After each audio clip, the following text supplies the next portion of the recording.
Bible గ్రంథము నుంచి వాక్యాన్ని ధ్యానించుకుందాం. సామెతల గ్రంథం 28వ అధ్యాయము 13వ వచనం. అతిక్రమములను దాచిపెట్టువాడు వర్ధిల్లడు, వాటిని ఒప్పుకొని విడిచిపెట్టువాడు కనికరము పొందును. మరి మనం పాపమును విడిచిపెట్టి ప్రార్థన చేసినప్పుడు దేవుడు అంగీకరించే దేవుడిగా ఉన్నాడు. అదే సామెతల గ్రంథం 28వ అధ్యాయం 9వ వచనంలో మనం చూసినట్లయితే, ధర్మశాస్త్రము వినబడకుండా చెవిని తొలగించుకొను అని ప్రార్థన హేయము. మరి సత్యమును అనుసరించి నడవకుండా, దేవుని వైపు చూడకుండా మరి ప్రార్థనలు చేసినప్పుడు దేవుడు వాటిని అంగీకరించడు అని వాక్యం సెలవిస్తుంది. 2వ సమూయేలు గ్రంథం 12వ అధ్యాయంలో మనము చూసినప్పుడు ఇక్కడ దావీదు పాపము చేసినప్పుడు దేవుడు నాతాను ప్రవక్తని ఆయన దగ్గరికి పంపించడం మనము చూస్తాం.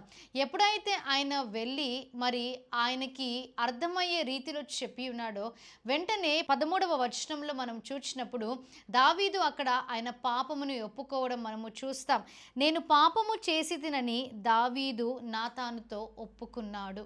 చాలామంది తప్పులు చేసి పాపాలు చేసి మరి వారిని హెచ్చరించినప్పుడు, అలాగే వారితో మాట్లాడినప్పుడు ఆ తప్పుని కప్పిపుచ్చుకోవడానికి ఎన్నో ప్రయత్నాలు చేస్తారు.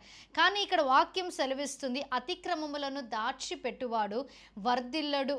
మరి కీర్తన గ్రంథం 51వ అధ్యాయంలో మనము చూసినప్పుడు ఇక్కడ దావీదు ప్రార్థన చేస్తున్నాడు, దేవా మరి నా దోషములన్నిటినీ తుడిచివేయమని, అలాగే హిస్సోపుతో నా పాపము పరిహరింపుమని ప్రార్థన చేస్తున్నాడు. హిమము కంటెను నేను తెల్లగా నుండినట్లు నన్ను కడుగుమని దావీదు మరి దేవుణ్ణి వేడుకున్నప్పుడు దేవుడు ఆయన ప్రార్థనను అంగీకరించాడు. ఆయన ప్రార్థనలు ఆలకించి తిరిగి ఆయనను దీవించి ఆశీర్వదించి ఉన్నాడు.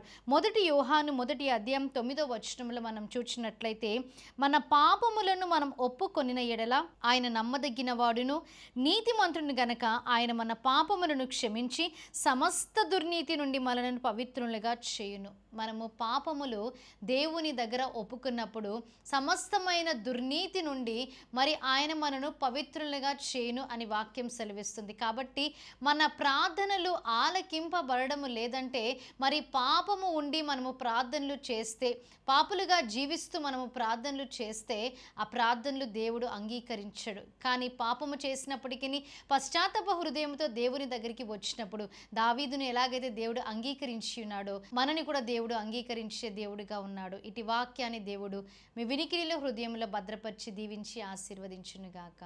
ఆమేన్.